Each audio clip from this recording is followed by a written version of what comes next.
World News Tonight this Monday, the breaking news, the miracle at sea. A Marine helicopter crashes into the ocean carrying more than 24 U.S. sailors and Marines. Tonight here, the incredible rescue. Martha Raddatz standing by live. On this Labor Day, the severe weather hitting tonight, the tornadoes, high winds. This is the view through the windshield, just as millions head home after the holiday.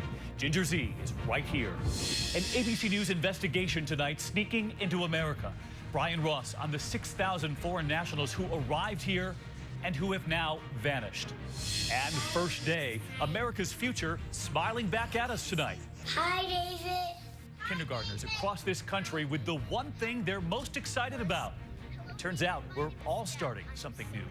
From ABC News World Headquarters, this is ABC World News Tonight with David Muir. Good evening, and it is great to be with you on this Labor Day, and it is an honor to begin this journey with you. And we begin tonight with that developing story, word of a crash at sea and a stunning rescue. A Marine Corps helicopter, 25 sailors and Marines going down in the Gulf of Aden off the coast of Africa. All of them survived, and ABC's Chief Global Affairs correspondent Martha Raddatz leading us off tonight. Martha, good evening. Good evening, David. It's amazing that everyone got out alive in a crash like this involving one of these big, top-heavy helicopters that have a tendency to flip over and sink fast if they hit the water. It was a Super Stallion helicopter just like this one, seen here approaching the same ship, the USS Mesa Verde, last month. You can see the landing spot on the deck clearly marked, but landing these big helicopters in the wind and the waves on moving ships is challenging. Today's accident happened on approach. An official says it hit the ship just before it was about to land and then crashed into the sea. This was a shock. Bang, bang, in the water. The ship immediately launched a small boat to help rescue the 25 on board, all trained for exactly this kind of accident. They learn to overcome that initial fear and understand that self-control is what's going to be the key to survival. Only one of those aboard sustained significant injury, but not bad enough to require evacuation from the ship. These Super Stallions are one of many types of helicopters at sea, as we saw during a trip to the Gulf of Oman. Vital to missions around the world, especially the volatile Mideast. And Martha's back with us live from Washington. Martha, any early word on a cause here? Well, they're not sure what caused the crash, whether it was mechanical or a crew error. It certainly wasn't hostile action, but tonight everyone is just happy that everyone is safe, David. Including us. Martha Raddatz starting us off tonight. Martha, thank you. We're going to turn now to the other developing headline tonight. Millions of Americans driving home after the holiday weekend, back to work, back to school. But first, driving through some horrific weather. Take a look at this tonight. Golf ball-sized hail pounding cars in Kansas, leaving a lot of damage in its wake. And there was this, a shelf cloud signaling storms moving in over parts of Iowa, 80-mile-per-hour winds right behind it. And just take a look at the weather wall tonight. Every dot up there on that map, a burst of severe weather reported on this Labor Day weekend. More than 180 reports of severe weather, and tonight there is more on the way. Reported tornadoes touching down today, and this evening millions in the storm zone before it's done. ABC meteorologist Ginger Z tracking it all. As millions attempt to enjoy summer's last gasp, Mother Nature laboring on Labor Day. Parts of Michigan erupting with severe storms. An inch of rain fast, filling the streets outside Grand Rapids. In Worcester, Massachusetts Sunday, I heard crash, crash. I thought it was hail. And all of a sudden, boom, boom, boom, boom. I heard crack, crack, crack, crack. And this destroyed two of my cars. an EF0 tornado, winds up to 85 miles per hour, ripping a path just under 2 miles long. It's incredible. You don't expect to have tornadoes in Worcester. I mean, we don't live in Kansas. It's actually the 6th tornado reported in Massachusetts this year. But she's right, it's not Kansas. This was. The hail raining down, growing to golf ball size. Those sinister shelf clouds creeping across the plains. Inside, gusts up to 80 miles per hour. At least 5 people from Kansas to New York City struck by lightning. Just stunning pictures this Labor Day weekend. Ginger, what are you watching tonight? A severe thunderstorm watch already in place for parts of Oklahoma and Kansas. Let me take you straight to the map, David. Right through Missouri into southern Illinois, that's the threat area tonight. But that same cold front that produced reported tornadoes in Michigan will sink to the south and east. In western New York down to central Kentucky, we're watching tomorrow for those damaging winds, flash floods, and large hail. You're thinking late afternoon and evening when everyone's getting back from their commute. And then finally, Tropical Depression 5 has come together and looks like it will become Dolly in the next 24 hours. Tropical storm Dolly, of course, going right into about 200 miles south of Brownsville, right there in Mexico. If this becomes Dolly, it is now the D in the alphabet of the tropical storm season, the hurricane season. And the last time we waited this long for D was 1994, so 20 years ago. A long wait, but that's okay with us. All right, Ginger, thank you. We're going to turn around the world tonight into a new crackdown this evening aimed at stopping budding terrorists in their tracks. The proposal in Britain tonight comes 2 weeks now after that gruesome image, that killer who executed American journalist James Foley. The mysterious hooded man with what sounded like a British accent. Tonight, British authorities taking the lead after upping the threat level there heading into the weekend. Tonight, saying it is time to seize the passports of suspected terrorists to prevent them from leaving the UK to fight in Syria and in Iraq and to prevent them from joining ISIS. Meantime, back in this country tonight and to an eye-opening ABC News investigation here. With all of that concern in Britain over homegrown terror, there is news tonight. 6,000 foreign nationals have traveled here to America and have now disappeared. How did they do it? And were any of them sneaking into this country? ABC's chief investigative correspondent Brian Ross tonight. For a down payment of just a few $100s, there's a much easier way than this for people to sneak into the country. Here's how. Get a U.S. student visa to go to school and then disappear. As of today, U.S. authorities are investigating the whereabouts of more than 6,000 foreign nationals who arrived in the U.S. on student visas and have vanished, their intentions unknown. They just disappear. That's just what happened with the 9/11 hijacker who flew the passenger jet into the Pentagon. And authorities say the problem continues. It's been pointed out over and over and over again, and the fact that nobody's done anything about it yet, that's a very dangerous thing for all of us. It's a well-intentioned program that allows more than 1 million foreign students a year to study in the U.S. But an ABC News investigation found Homeland Security also certifies 86 beauty schools, 36 massage schools, and 9 schools that teach horseshoeing, all valid for U.S. visas. Why a horseshoeing school? What's the value in that for the U.S.? I'm not too sure what the value of that for the U.S. would be, Brian.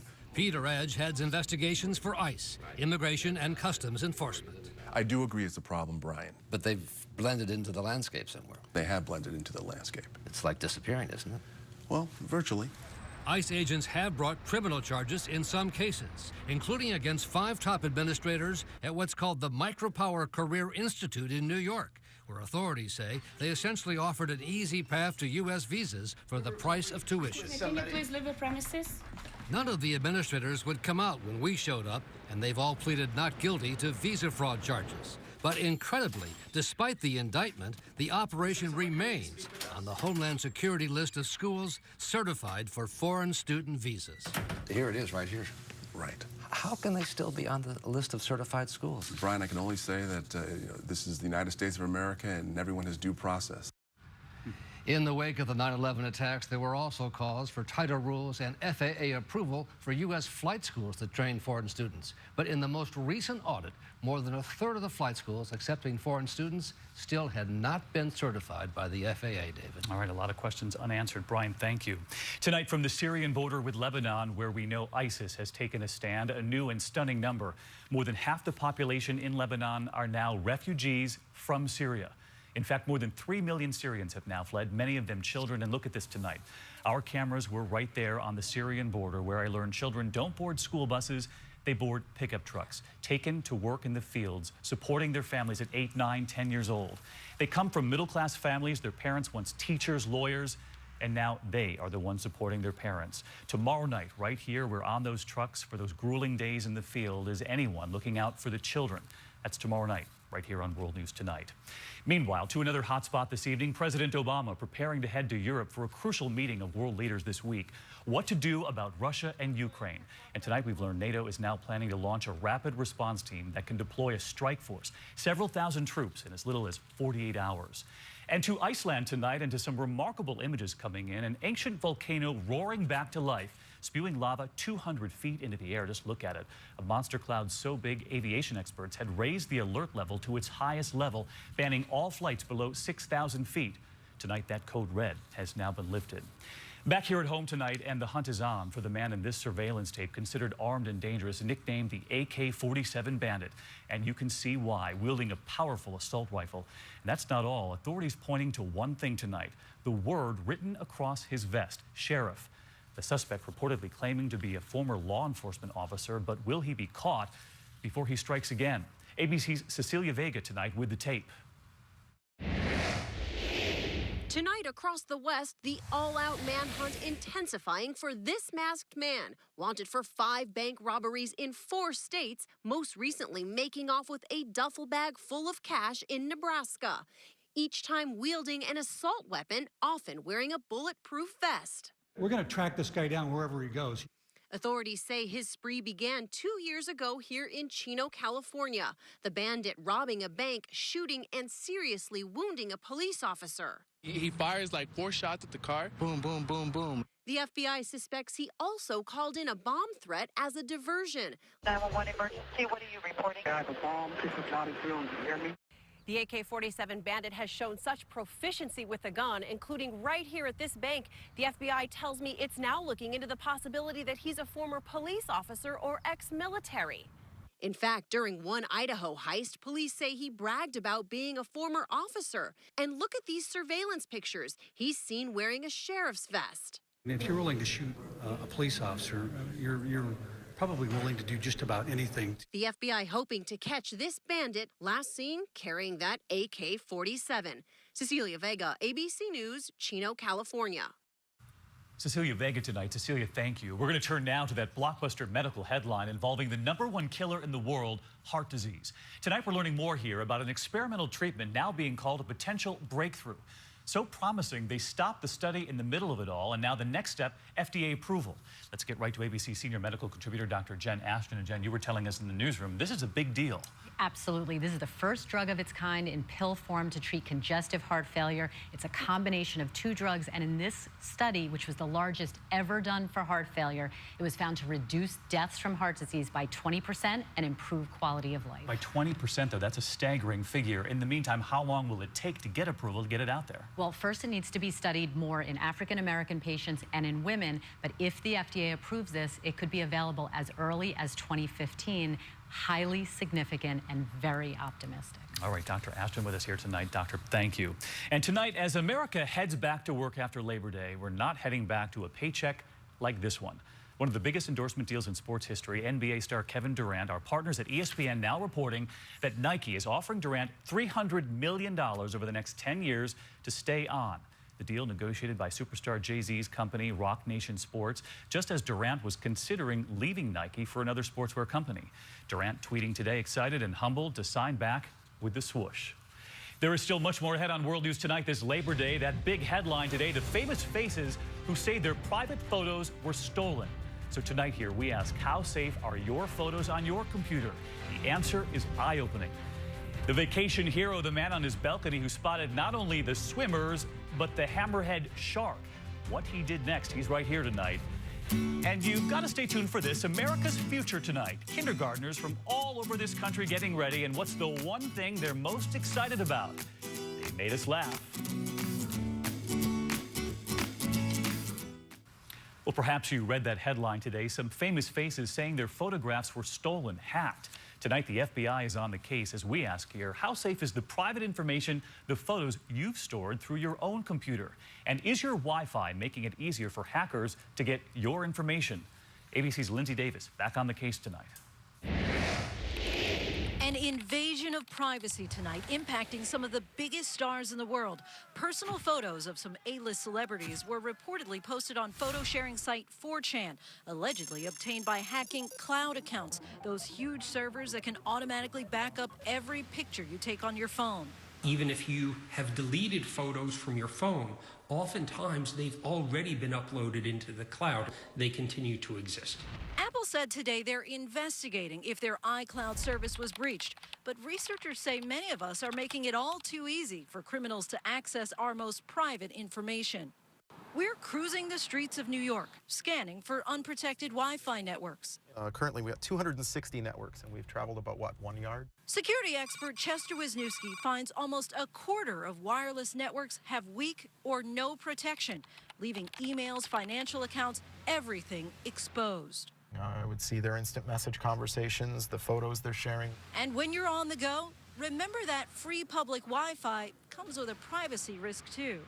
Is it safe for me to go on there? It's very easy for an intruder to see pretty much everything you're doing. It's an opportunity for hackers, some setting up fake Wi-Fi hotspots to entrap you. When we set up a free network called Free Public Wi-Fi, We've got 3 Androids and 2 iPhones and an iPad. Users were logging in less than 5 minutes. Some simple tips: put your router in the center of your home, not near the window. Always accept the software updates on your phone. And watch those passwords. Make them difficult. The longer, the better.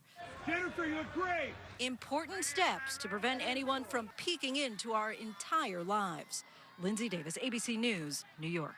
All right, Lindsay, thank you. When we come back here tonight, what we're now learning about Joan Rivers. And as summer winds down, the vacation hero tonight. 2 swimmers, 1 hammerhead shark, and the guy who began yelling from his balcony. He's right here next. Our instant index here on this Labor Day Monday, and Joan Rivers. So much concern about the 81-year-old comedian and her health tonight. She's still fighting for her life, unconscious after going into cardiac arrest last Thursday following an outpatient procedure. Tonight, sources saying she is sedated in serious condition with her family by her side. They say they are grateful for the outpouring of love, prayers, and support, and of course, we're pulling for her too.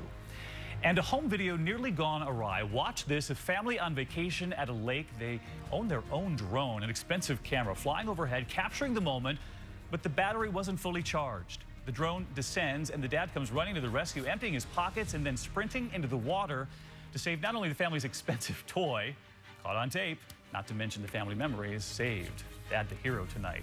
And just when you thought it was safe to get back into the water, a hammerhead shark. 2 swimmers at a beach in Florida, and they were not alone. Watch the top left-hand corner of your screen there. There's the shark. The guy filming, trying to warn them from his balcony, shouting. And today he described to our producers what it was like to watch that near miss. Man, it was like a train wreck. If that fish had gotten close to them, you know, they might have been in trouble. I don't even know if they understood what we were saying, but my whole theory is if somebody's yelling at you, high up on a balcony, you need to get out the water. I'd say that's pretty good advice. Good advice indeed. And one more note, something on your Labor Day list to do. A lot of viewers reaching out to us, noticing that their DVRs weren't working because we added tonight into the World News name. World News Tonight, so we hope you'll reset your DVR or watch us live. It's kind of fun live. When we come back here on a Monday night, they still say the darndest things. The little ones tonight getting ready for their first day of school, and they tell us right here what they are most excited about. You won't believe what they say. ABC World News Tonight with David Muir. Brought to you by BP. And finally tonight here, I still remember my first day of kindergarten, pulling up on the school bus, everyone else getting off, and then I turned to the bus driver and said, "This isn't for me." She still got me off that bus. And somehow the kindergartners of today seem a lot more confident. Just listen to what they're most excited about tonight. Hi, David. Hi, David. Hi, David. I'm a first grader. We started out today with a simple question on Twitter. Are your children excited for the first day of school? Some of them most excited about their backpack. I have my Star Wars backpack. Here's Isabel with her new backpack, still waiting for her new teeth tonight. And there was Dahlia, who's not entirely ready.